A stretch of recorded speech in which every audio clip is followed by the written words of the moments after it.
Hi everyone, Josh Silverman, Editor-in-Chief, and a whole other slew of titles for constant calibrating.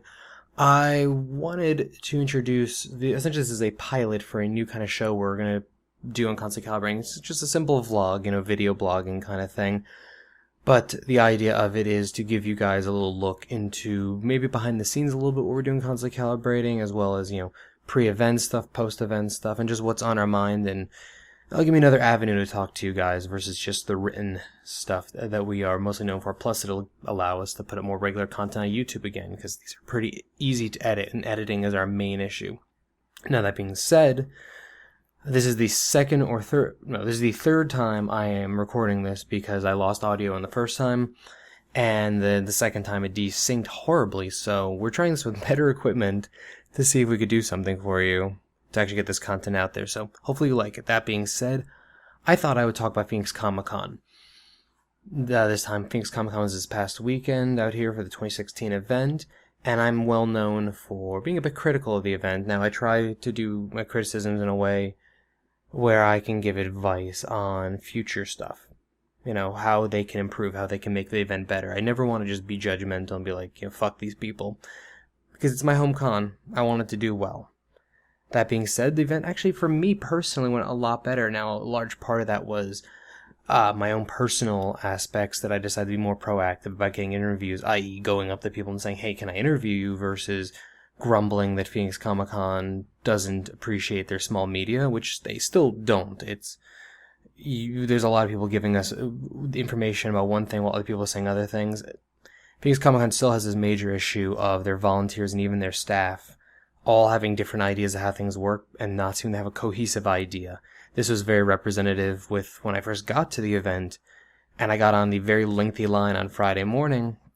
I was only for 10 minutes before a staff member got close enough to me that I got close enough to one where I was able to ask, hey, does media have to wait on this line? And they told me, oh, no, of course not, no.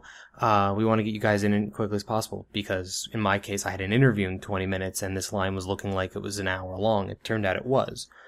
So I walk all the way up to the main entrance, and then immediately have security personnel, I believe for the convention, put their hand on my chest and stop me. And be like, you can't go in there without a badge. I'm like, oh, I was just told by a guy back there that I can go get my media pass. And he's like, well, you were given bad information, please get back online. I'm like, okay, well, I have an interview very shortly. Can I just go get my badge as I was told by someone else? And he's like, look, they're not going to let you in, but fine, it's not my problem. You want to waste your time going in there? Go in. That's what I was told. I walked in. Not a person stopped me. I walked straight through the entirety of the convention center, all the way to the registration, walked right in, not even slightly hassled, got my media badge, got panelist badges, boom, done. Super simple. Which also seems to be the case, because I've read a lot of cases of people who did not have, I think I've read 3 cases of people who did not even have badges, who were just wandering around the show floor and were ultimately kicked out after being there for almost the entire day. So, seems there may have been some security issues there, but Phoenix Comicon had a huge issue this year with the registration problem on Friday. Now, I'm not going to get into that. My first 2 times recording this I did, but after recording this twice I realized I don't actually have an opinion. So much so as, if you were being told you have to wait 40 minutes outside to get into a thing in 118-degree weather, and you're willing to wait in the weather despite the fact that you were on the verge of fainting, then your priorities are out of check. And that's just my personal opinion. Take yourself, go inside, cool down, because the line's 40 minutes, and they're claiming they're going to have the problem fixed within an hour. How about you just wait an hour and see if they fix it instead of making yourself sick? There's just no benefit in this day. If we were in San Diego for San Diego Comic-Con, that's a whole other thing. It's a lot cooler of weather, but, you do what you do, make your own choices, but if you're making the choices and nobody's forcing you to make the choices, then it's on you. No matter whether the event's screwed up or not. That's just the simple fact of it. But now let's get to the event. This is my personal thing, my personal aspect of it, so I want to discuss what my highlights are. I want to discuss what my highlights were for Phoenix Comicon. First off, I got an interview with Chris Gore. Now, I talk about this in the interview, which we'll put up, right here, so you can click on it if you want. I've wanted to talk to this man for a while. I had a near meetup with him at Lead Up, where we first came up with the idea for constant calibrating, a little over 4 years ago. And then, about 2 years ago, two Geeky Awards ago, I met him when we were both in a, let's just say, less than sober state. And by met him, I mean I went up and said, hi, Chris Gore, nice to meet you. And I was that level of awkward. And he was, friendly, and I really didn't say anything. I kind of got a couple of words out, and then I just kind of froze up. A friend of his came over, chatted with him a little bit, and he was distracted, and I just sort of slunk away because, I didn't know how to really approach or even approach a conversation or leave a conversation for that matter. I kind of vowed with that event that I would make some changes to how I handled things. I didn't really put those into effect as quickly as I would have liked, confidence being what it is. But I decided to be the best me I can be, and with this Phoenix Comicon, I started going up to exhibitors and talking to them. I started just approaching what guests I could. I just really started talking to people I wasn't super familiar with. My usual Phoenix Comicon is I hang out with itty bitty geek Nicole Nance, and I mostly just follow her around and let her make friends for me. That's actually why I'm friendly with a bunch of cosplayers now, because I was put in situations that worked, which works great. But you gotta be proactive, especially if you're doing media things. So I went up to Chris Gore. I asked him for an interview. We arranged it for the next day because when I came to him, it was the end of Saturday, and we were both. His voice was gone, and mine was on its way out. So we decided to schedule for Sunday. I went over Sunday, had one of the single best interviews of my life. He was extremely complimentary of my skills, which was amazing. And we got a nice chat. Which again, go watch that. I'm gonna make mention. I was gonna pick this up. I was actually gonna buy it on my own, but Chris was lovely enough to give me a signed copy of his Celebrities Poop book, which I wholeheartedly recommend you guys check out because it's a really cool little book that is fun to read. So go look into it. And moving on, where we have my interview I did with Jeff Notkin, formerly of Meteorite Men. Now I'm going to be honest about this. Chatted with him a little bit. I saw a friend of mine doing auditions for his new show, Department of Strange Finds, which I'll get to in a second. And I decided to go over and chat with them. I ended up getting introduced to one of the people working his booth, who then introduced me to Jeff, and we chatted a little bit. I thought he was a charming guy. Thought, what the hell, let me do an interview with him. And he gave me his web address if I wanted to do any additional research. So being the well-structured person that I am, I decided to look into his website at about 2:10 p.m. on Sunday. The interview we were supposed to do was scheduled for 2:15 p.m. Because again, well-structured, well-planning. And I looked into him like, holy shit, this guy was on the show Meteorite Man and STEM journals, and I had no clue who he was because I honestly didn't watch much in the way of science-related programming and things of that nature. I enjoy that stuff, but I'm very much more of a scripted television individual. I don't usually go for anything based in our real world because I try to escape the real world. I like fantasy, for better or worse, despite the fact that I actually appreciate and enjoy learning. It's just not something I always go for.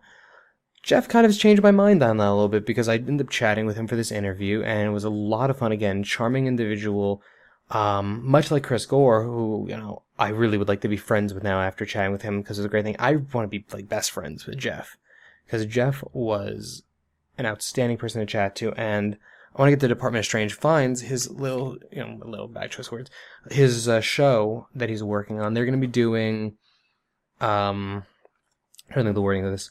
They're going to be looking into Strange Finds, where they're going to be crowdsourcing ideas from people. They have their own, but they're also going to be asking people, hey, what's cool stuff is going on in your hometown? How about you show it to us? Let's figure it out, see if we could solve some mysteries. This could be things related to historical events, science, maybe a little science fiction-y things, depending on how things go.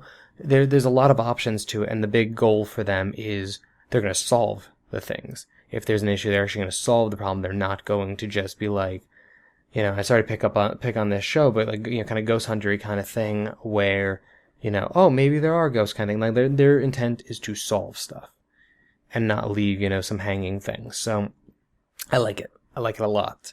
I'm definitely want to check out that show, and I'll be talking to Jeff more hopefully in the future about it as they get further along their production. Also because I love what they're doing with the community. That being said, I'd also throw out there, I like showing off the things I got. Jeff gave me a lovely little Prezi, as he called it. His book, My Incredibly Strange and Amazing Real-Life Adventures in the World of Comic Books, because as Jeff said, he was a cartoonist in his, essentially in a past life.